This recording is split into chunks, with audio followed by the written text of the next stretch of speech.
I have a sheet metal project for hanging a curtain rod. We found an old wood rod that's about 1 3/8 in diameter, and we want to make just some really simple sheet metal. After looking around, we didn't find anything that really was work or was too expensive for what we wanted. So in building this, I'm going to start off with a sketch, and we'll start off with the size of the rod at 1 3/8.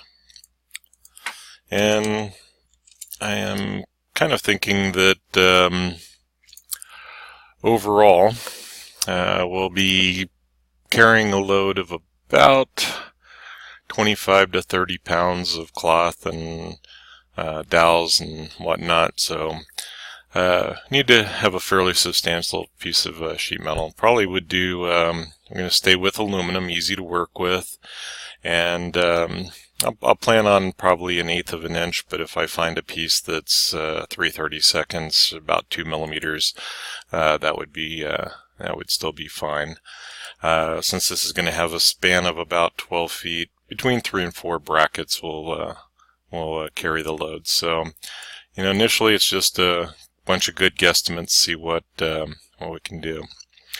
So I'm going to go with a center point arc. I'm starting with my geometry. The circle didn't quite go the way I want, so I'm continuing to hold the left button down and dragging it until I get a desired result. If we go with 1.5 inches, then I can kind of build that up.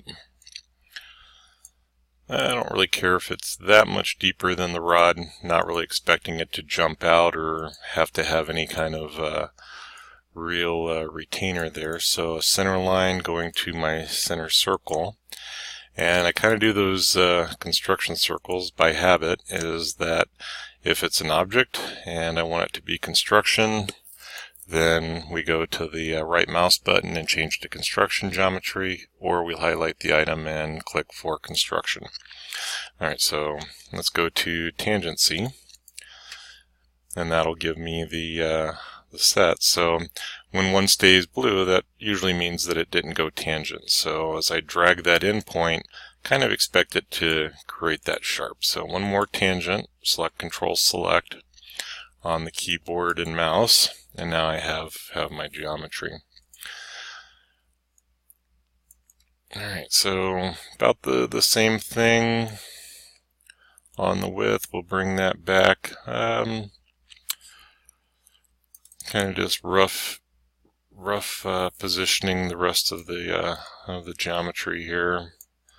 Something along those lines. Going to do the continuous arc, go back to the start point, drag it off. And we'll set a tangency, select Control Select.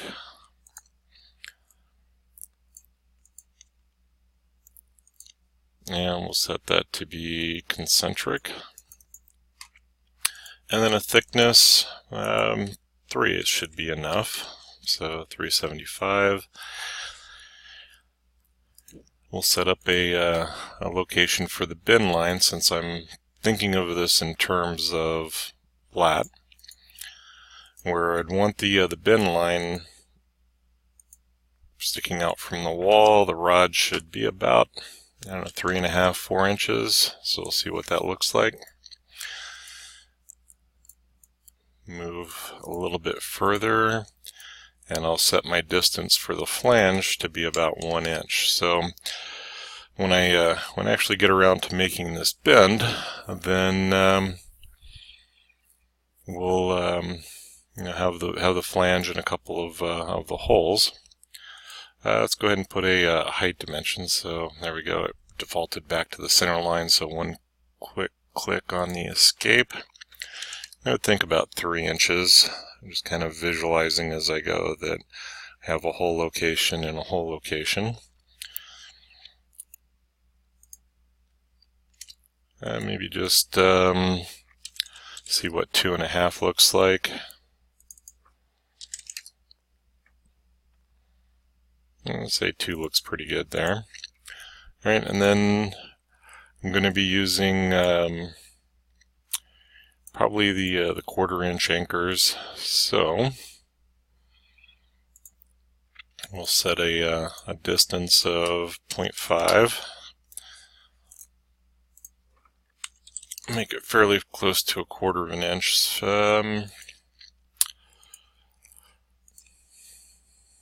Set to vertical. Don't think I did the equal, but 0.5, and let's go from the bottom. We'll set it as symmetry, or reasonable way thereof. Let's go equal. Alright, so that gives me a basic layout for my my pattern. I'm not going to worry about fillets and edge breaks, those types of things. So we'll go into the sheet metal. This becomes a base flange tab. Thickness of the material at 1/8 of an inch. K factor, and probably one of the better explanations. I'll have to find the link again, but there was a really good explanation of what the K factor comes out to, but it's where the stresses basically equalize as we put one side in compression and or putting the other side of the metal in tension. Alright, so don't think we have any auto reliefs, so that gives us our geometry. I do want to show that sketch so that I can reuse it for my bin line, and I'm just going to sketch a new line connecting the dots. We'll go back into sheet metal and tell it that this is going to be a sketched bend. So one side needs to be the fixed side, probably that direction. That would make sense since I've kind of placed that at the origin, otherwise this would kind of bend and put it out in space. And then we have to decide what we're going to do with that bend. So if I go to a top view and kind of see the end point of the line there is at the center of the bend, and that's our first condition, right down the middle. And then another one would be to the interior. So I'm thinking about this all manual layout with turret punch, vertical bandsaw, files, drill press type operations. So when I scribe this line, if that was going to be my bend, I would think it would, let's see, which one was that? Bend to the material outside, lined up. Would think that my bend radius would pretty much start there at the finger on the finger break, and be able to bend up and give me a relatively accurate position. So when I lay out this flat pattern, that gives me my desired result. Alright, so through with the sketch, I can go ahead and hide that. Take a look at what the results are. And then because I am going to be scribing this as a layout, the drawing that I create, I'll do a new folder. We'll just give this a generic name.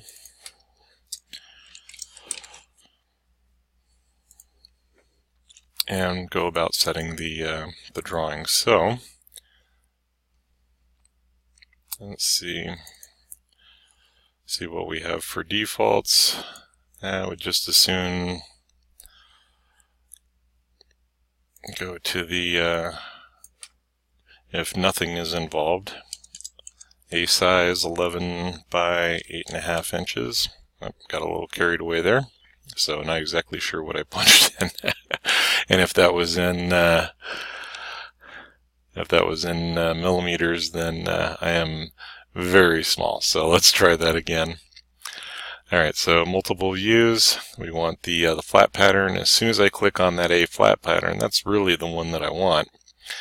It's also going to create a configuration in the part. So, given how small that is, and what all it did, let's go into the properties and see if I can correct 1 to 50. So sheet property width, yeah, we lost it there. So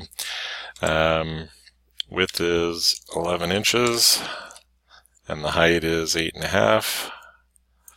So I didn't check the numbers, but that probably worked out to 11 millimeters by 8.5 millimeters. So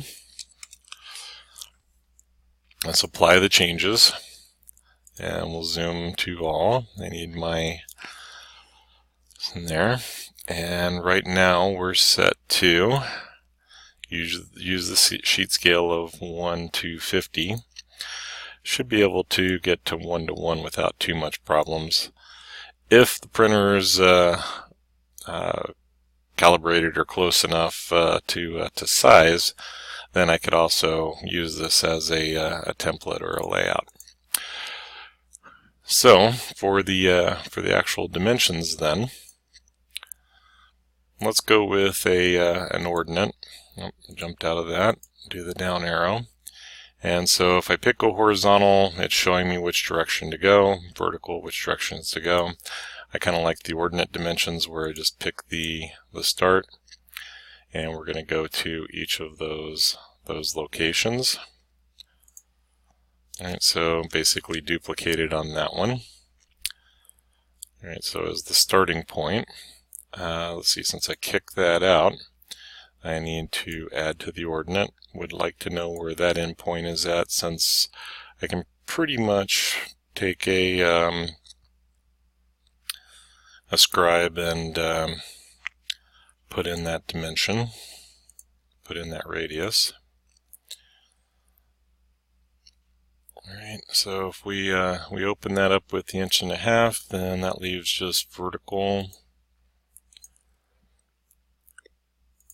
And I'll go over to another ordinate, set the vertical, put in the dimension for the bend line, location, bend, and then the intersection of the line, and we'll get with our overall. Alright, so that gives me enough information. If I wanted the title block, go into more detail, we could build that in. So since that's kind of over, then we can always put a leader and position the leader a little bit better, and have something that I'm ready to produce the sheet metal. One more, we need the radius, and that's looking pretty good. So just very quickly, simple sheet metal part, make with basic hand tools and minimal amount of power equipment to create this shape.